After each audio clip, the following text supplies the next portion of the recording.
Hello everyone, let's start today's topic. Transfer pricing की हम बात कर रहे थे लास्ट लेक्चर में, वहीं से कंटिन्यू कर रहे हैं। जो नेक्स्ट क्वेश्चन है आपका इलस्ट्रेशन नंबर 4 है। मैंने आपसे कहा था कि हम इलस्ट्रेशन नंबर 4 जो है पहले आप ट्राई करोगे इलस्ट्रेशन 4 एंड 5 और फिर हम नेक्स्ट लेक्चर में डिस्कस करेंगे। तो लेट अस सी आपको कितना समझ में आया। अगर कोई क्वेरी रह गई है तो वो सॉर्ट आउट हो जाए। बाकी सम वैसे इतना डिफिकल्ट नहीं है, अगर आपने रेफर किया होगा तो थोड़ा बहुत तो समझ आया होगा। पहले जो कंपनीज हैं वो देख लेते हैं। अमर प्राइवेट लिमिटेड बैंगलोर की कंपनी है। ये सब्सिडरी कंपनी है किसकी? एबीसी इनकॉर्पोरेशन की, जो एक यूएस की कंपनी है। और एबीसी इनकॉर्पोरेशन एक होल्डिंग एंटिटी है और अमर प्राइवेट लिमिटेड उसकी सब्सिडरी है। एक और कंपनी है एसएके लिमिटेड। एसएके लिमिटेड सिंगापुर की कंपनी है, ये अनरिलेटेड है इन दोनों से। और अमर प्राइवेट लिमिटेड इन दोनों कंपनीज को सर्विसेज प्रोवाइड करते हैं, आईटी या सॉफ्टवेयर सर्विसेज आप बोल सकते हो। तो ये दोनों क्लाइंट्स हैं और ये सर्विस प्रोवाइडर है, ऐसा कुछ रिलेशन यहाँ पे दिया है। अब जो बिलिंग हो रहा है उसकी बात कर रखी है कि जब एबीसी इनकॉर्पोरेशन को खुद की एंटिटी को बिल किया तो 85,000 रुपीज का बिलिंग हुआ, और जब एसएके लिमिटेड को बिलिंग किया तो 70,000 का बिलिंग किया। तो ये डिफरेंस क्यों क्रिएट हो रहा है उसकी बात हम कर लेते हैं, ठीक है। और कोई एडजस्टमेंट करने की जरूरत है या नहीं है वो भी देख लेते हैं। देखिए, आर्म्स लेंथ प्राइस का कंसेप्ट तभी एप्लीकेबल होता है जब ऐसा करने से इंडिया में इंडियन गवर्नमेंट को टैक्स ज्यादा मिलता हो। तो मतलब या तो आपका खर्चा कम हो जाता हो या आपकी कमाई बढ़ जाती हो। Otherwise it is of no use कि आर्म्स लेंथ प्राइस का यूज करके टैक्स की लायबिलिटी को घटाया जाए। अगर टैक्स बढ़ता है तो ठीक है, मतलब ये डबल साइड हो गया कि अगर गवर्नमेंट का फायदा है तो एएलपी, नुकसान है तो चलने दो, ठीक है। वैसा हो रहा है यहाँ पे। अब देखें ट्रांजेक्शन में क्या क्या हो रहा है। उन्होंने बोला ABC incorporation has provided a loan of 1 lakh US dollars to Amar Private Limited towards the purchase of hardware for executing its project. Rate of interest charged for the said loan is 3% per annum, ठीक है। Direct indirect cost hourly basis पे दिए हैं। अमर private limited ABC incorporation को कितने hours की service देती है डेली, और कितने दिन तक सर्विस दी वो बोला है। और दूसरा, एबीसी इनकॉर्पोरेशन के अलावा एसएके लिमिटेड जो है, एसएके लिमिटेड के लिए कितने डेज कितने आवर्स वो डेटा भी दिया हुआ है। Through out the year services provide की गई है। नेक्स्ट, वारंटी की बात हो रही है। 2 साल की वारंटी प्रोवाइड की गई है to outsider entity SAK limited. Cost of warranty calculate कैसे करनी है वो बोला है। 1% ऑफ डायरेक्ट कॉस्ट इनकर्ड, और वारंटी कॉस्ट ना डायरेक्ट कॉस्ट में इंक्लूडेड है ना इनडायरेक्ट में, तो अलग से प्लस करना पड़ेगा। कन्वर्जन रेट दे रखा है। आर्म्स लेंथ प्राइस कैलकुलेट करना है और फिर देखना है कि क्या कोई एडिशन की रिक्वायरमेंट है या नहीं। तो लेट अस चेक एग्जैक्टली हो क्या है। अब देखो यहाँ पे अगर हम डायरेक्टली बात करें, हमारे लिए जो आर्म्स लेंथ प्राइस निकालना है उसकी, तो आर्म्स लेंथ प्राइस तो रिलेटेड पार्टीज में होता है।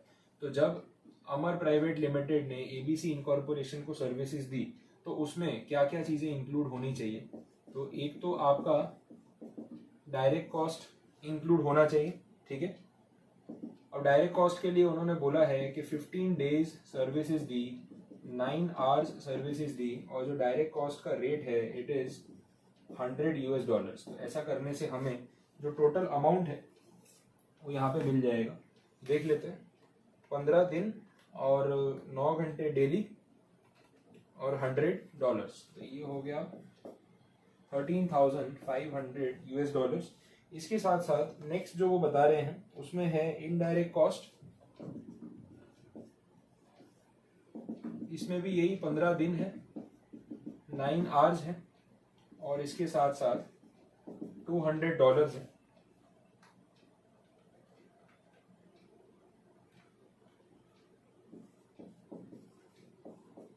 ठीक है, तो ये $27,000 इनडायरेक्ट कॉस्ट का अमाउंट आपका आ गया।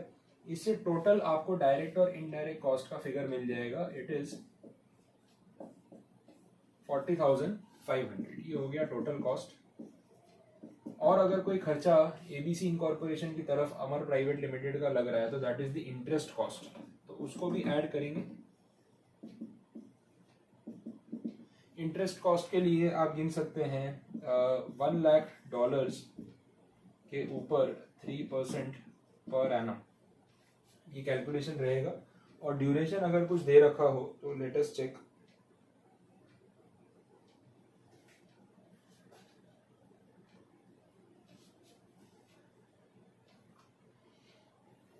ये तो पूरे साल का ही है, तो 3,000। अब जो $3,000 आएगा that is for the entire year, और हम यहाँ पे जो कैलकुलेशन कर रहे हैं ये एक मंथ का है, 15 दिन और उसमें 9 घंटे, तो ये तो मंथली बेसिस पे लेना चाहिए कि एक महीने का कितना आएगा। गिन लेते हैं इसको भी, एक महीने का $250। यहाँ तक हमारा कॉस्ट वाला पार्ट हो गया। इसके बाद आगे अगर कुछ इसमें बचता है तो वो प्रॉफिट मार्जिन।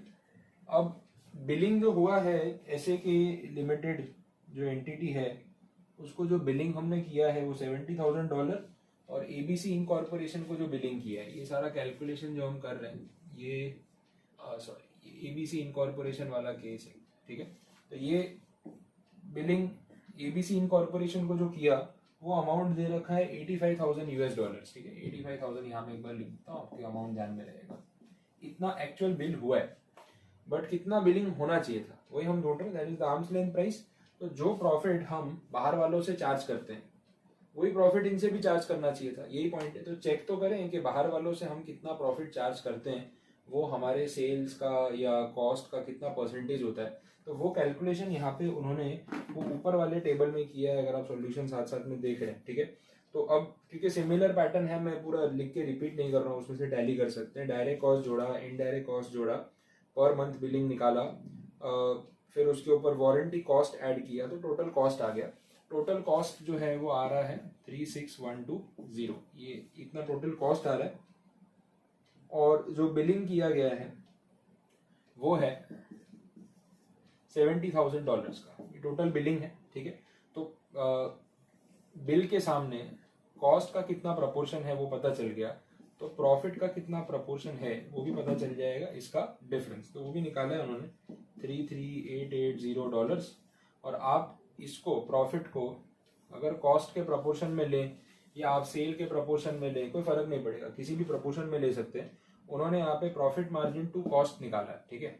तो 33,880 डिवाइड बाई 36,120 इंटू 100, ये ऐसे करके बोला है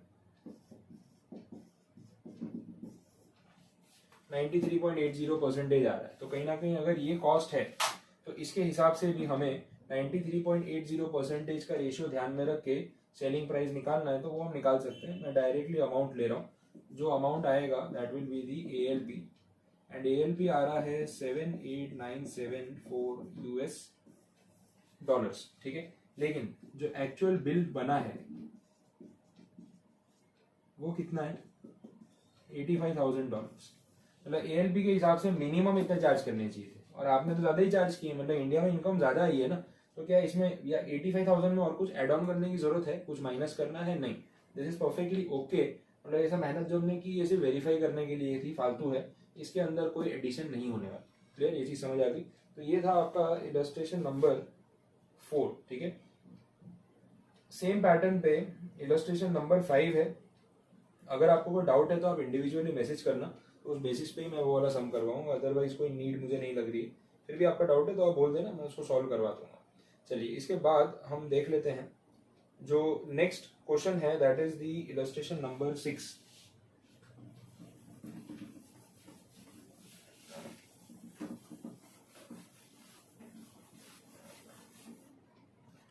अब ये अगला मेथड है, that is the profit split method. Profit split method में उन्होंने बोला यूएस इनकॉर्पोरेशन है, जो कंपनीज के नाम है एक बार मैं सामने लिख रहा हूँ, वो बार बार उसमें ढूंढना थोड़ा डिफिकल्ट हो जाता है। यूएस बेस्ड कंपनी है। इसके बाद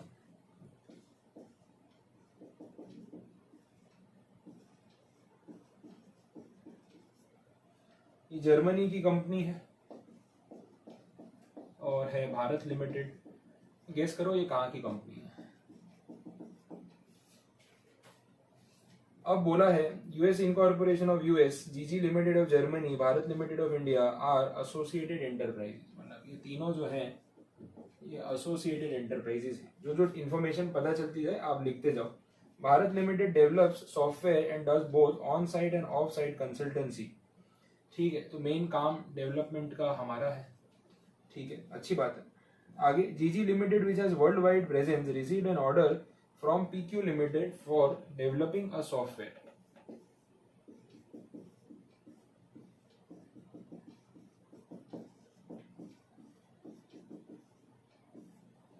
Client of GG Limited, which has worldwide presence, received an order from PQ Limited for developing a software product.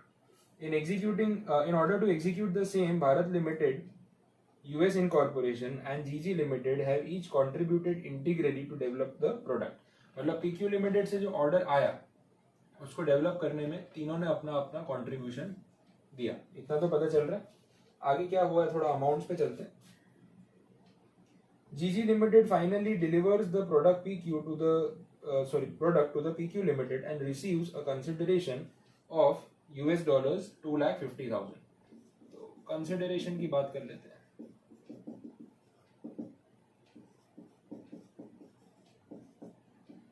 इतना अवेलेबल है.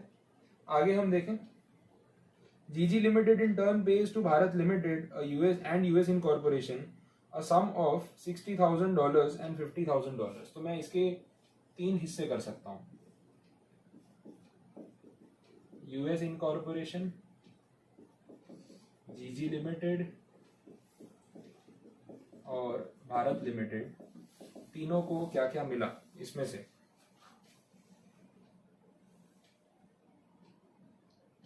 भारत लिमिटेड को $60,000, sorry,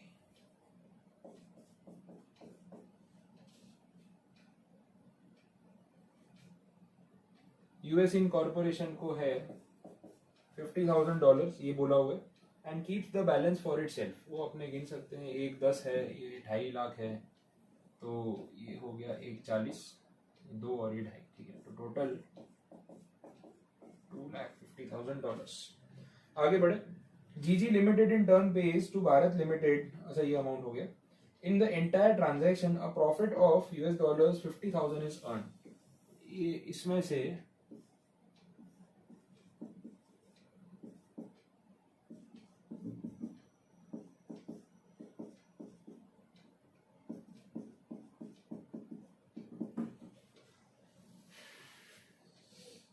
Bharat Limited incurred a total cost of $45,000 in executing its functions relating to the above project. ठीक है, तो जो Indian entity है Bharat limited, उसका भी थोड़ा डेटा अलग से ले लेते हैं. भारत लिमिटेड की अगर हम बात करें तो जो कॉस्ट इनकर किया वो $45,000 है. जो कंसिडरेशन इनको मिला वो $60,000 है. तो जो प्रॉफिट दिखा रहे हैं वो $15,000. इतना तो बोला ही. फैक्ट्स जब देखे तो क्या पता चला, क्या फैक्टर्स मिले. On the basis of the functions performed, the risk assumed and asset employed, the relative contribution may be taken at 40%, 30% and 30% for Bharat limited, US incorporation and GG limited respectively. तो ये परसेंटेज दिया हुआ है कि Bharat limited का 40% contribution risk और assets का था. और assume normal basic return for Bharat Limited for aforesaid operations at $10,000. Similar returns for US Incorporation were 8,000 and 6,000 respectively. ठीक है, चलिए तो देख लेते हैं यहाँ पे जितना भी हुआ है. जो कंबाइंड प्रॉफिट यहाँ पे आ रहा है दैट इज द $50,000, वो हमने देखा. और ये जो रेशियो की बात हो रही है उस हिसाब से हमें मिलना कितना चाहिए. देखो 50,000 पूरा है, इसका 40% हमें मिलना चाहिए. दैट शुड बी $20,000 जो ये बता रहे हैं. और दूसरी बात, उस हिसाब से अगर हम आर्म्स लेंथ प्राइस निकालने जाएं तो भारत लिमिटेड के लिए ALP अगर कैलकुलेट हो रहा है तो कॉस्ट 45,000 और प्रॉफिट शेयर होना चाहिए 20,000. ये बनता है आपका 65,000 ALP. ये इन्होंने बोला है, लेकिन एक्चुअल में जो रिसीव हुआ वो कितना है सिर्फ 60,000, तो कहीं ना कहीं 5,000 जो है वो डेफिसिट है। तो 5,000 रुपीज से, या सॉरी $5,000 से, दिस इज इन डॉलर्स, $5,000 से इनकम इंक्रीज होनी चाहिए। ये इन्होंने जो फर्स्ट अप्रोच दिया है that is the best approach. आपको सेकंड अप्रोच पे जाना हो तो ठीक है, एक बार देख लेते हैं। फर्स्ट अप्रोच में उन्होंने रिलेटिव कंट्रीब्यूशन मेथड बोला है, सेकंड अप्रोच में वो रिलेटिव स्प्लिट मेथड बोल रहे हैं। इसमें इन्होंने नेट प्रॉफिट पहले से पार्शियली अलोकेट करके दिया, जैसे मैंने गिन लिया था ना, उन्होंने गिना नहीं है। उन्होंने बोला है कि भारत लिमिटेड का प्रॉफिट आप 10% मान लो, $10,000 मान लो, बाकी दोनों एंटिटीज का जो बोला है वो मान लो। तो उस सिचुएशन में कैलकुलेशन थोड़ा सा डिफर करेगा, वो भी देख लेते हैं। ठीक है, यहाँ पे वो बता रहे हैं कि जो $50,000 का टोटल प्रॉफिट हुआ था, उसमें से अगर हम ये 3 चीजें हटा देते हैं, जो net profit on the basis of basic return बोला है, मतलब ये 2 टियर हो गया, ये 2 टियर वर्ड है, मैं एक बार ये हटा रहा हूं, आप देख लेना उसको। 2 टियर कैसे है वो समझो। जो $50,000 का नेट प्रॉफिट है, उसमें से हम पहले वो अमाउंट हटा देते हैं जो इन्होंने बेसिक रिटर्न बोला है, तीनों एंटिटीज का, 10, 8, 6, $24,000। तो 50 में से आप ये हटा दो,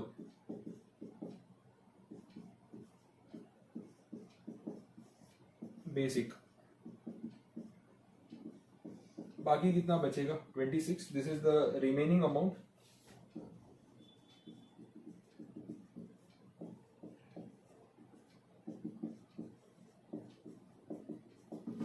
अब ये स्प्लिट होगा रेशियो में, रेशियो 40%, 30%, 30% दे रखा है।